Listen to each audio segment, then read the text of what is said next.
Hello friends, welcome to India special. India பொறுத்து இனிய பொழுதாக உங்களோட இணைந்திருப்பது உங்கள் தொழில் தேன்மொழி. நான் இன்னைக்கு ஒரு சைடிஷ் ரெசிபி தான் போட்டிருக்கேன். இந்த ஒரு ரெசிபி வீட்டில் இட்லி மாவு இருந்தால் போதும், நம்ம எங்கே போனாலும் யாரும் கேட்கவே மாட்டாங்க. இது எல்லா வீட்டோட ஃபேவரட் ரெசிபின்னே சொல்லலாம். ஆமாங்க, நான் இன்னும் இட்லி பொடி தான் போட்டிருக்கேன்.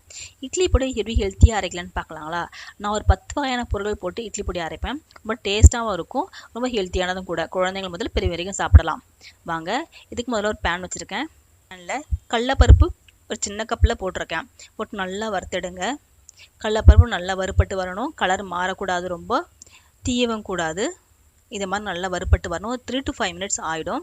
நல்லா கடலப்பருப்பு வறுப்பட்டு வந்துடுச்சு. இப்போ அதை தட்டில் எடுத்து கொட்டி ஆற வச்சுக்கிறேன். இப்போ அதே பேன்லேயே எந்த கப்பில் கடலப்பருப்பு எடுத்தனோ அதே கப்பில் உளுத்தம் பருப்பு எடுத்துக்கிறேன். அதையும் நல்லா வறுத்து எடுத்துருங்க. இப்போ நல்லா உளுத்தம் பருப்பு நல்லா வறுப்பட்டு வந்துடுச்சு. இதையும் தட்டில் கொட்டி ஆற வச்சுக்கிறேன். இப்போ இது கூடவே தனியா ஒரு 2 ஸ்பூன் போட்டிருக்கேன். காஞ்ச மிளகாய் காரத்துக்கு போட்டிருக்கேன். போட்டு நல்லா வதக்கி விடுங்க. காஞ்ச மிளகாய் கொஞ்சம் காரமாக இருக்கும், இது அதை கம்மியாக போட்டிருக்கேன். உங்களுக்கு காரம் அதிகமாகலாம் நீங்கள் அதிகமாக கூட போட்டுக்கலாங்க. தனியா பொடியும் சீக்கிரம் டைஜஷன் ஆகும், அதனால தான் போட்டு நல்லா வதக்கி விட்டுருக்கேன். நல்லா வதக்கி வந்ததுக்கு தட்டில் ஓடி ஆற வச்சுக்கலாம். இப்போ இது கூடவே முங்தால் பாசிப்பருப்பு ஒரு 2 ஸ்பூன் போட்டிருக்காங்க. பாசிப்பருப்பு சீக்கிரம் உங்களுக்கு வறுபட்டுரும், தீயை விட்டுற வேண்டாம். பாசிப்பருப்பு போட்டால் உங்களுக்கு அரோமா ரொம்ப நல்லாயிருக்கும், டேஸ்ட்டாகவும் இருக்கும். போட்டு நல்லா வதக்கி விடுங்க. நல்லா வதக்கி விட்டுருக்கேன். இது தட்டில் கொட்டி ஆற வச்சுக்கலாம். அதையும் இப்போ இது கூடவே அரிசி போட்டிருக்கேன். 1 ஸ்பூன் அரிசி, புழுங்கரிசி தான்.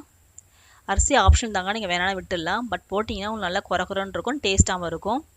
இது நல்லா வறுப்பட்டு வந்துடுச்சு. தட்டில் கொட்டி ஆற வச்சுக்கலாம். இப்போ இது கூடவே வேர்க்கடலை போட்டிருக்க ஒரு 2 ஸ்பூன். வறுத்த வேர்க்கடலை, அதனால் 2 நிமிஷம் வறுத்தா போதும். நல்லா வறுப்பட்டு வந்துடுச்சு. அதையும் தட்டில் போட்டுக்கலாம். கூடவே உடச்சக்கடலை ஒரு 2 ஸ்பூன் போட்டிருக்கேன். அதுவும் நல்லா வறுப்பட்டு வந்துடுச்சு. கூடவே எள்ளு ஒரு ஸ்பூன் போட்டிருக்கேன். வேர்க்கடலை எள்ளு நம்ம அதிகமாக போட்டால் அதனோட டாமினேஷன் அதிகமாகிடுங்க, அதனால் கம்மியாக போட்டால் போதும். பட் போட்டிங்கன்னா ரொம்ப டேஸ்ட்டாகவும் இருக்கும், ஹெல்த்தியான ரெசிபியாகவும் இருக்கும். போட்டு நல்லா வறுத்தெடுத்து தட்டில் ஊட்டி ஆற வச்சுக்கிறேன். இப்போ இது கூடவே நான் கடைசியாக கருவேப்பிலை போட்டிருக்கேன். அதையும் போட்டு நல்லா வறுத்து எடுத்துருக்கேன். கருவேப்பிலை நல்லா கலர் மாறி வந்துடுச்சு. ஈரப்பதம் நல்லா போன பிறகு தட்டில் ஊட்டி ஆற வச்சுக்கலாம்.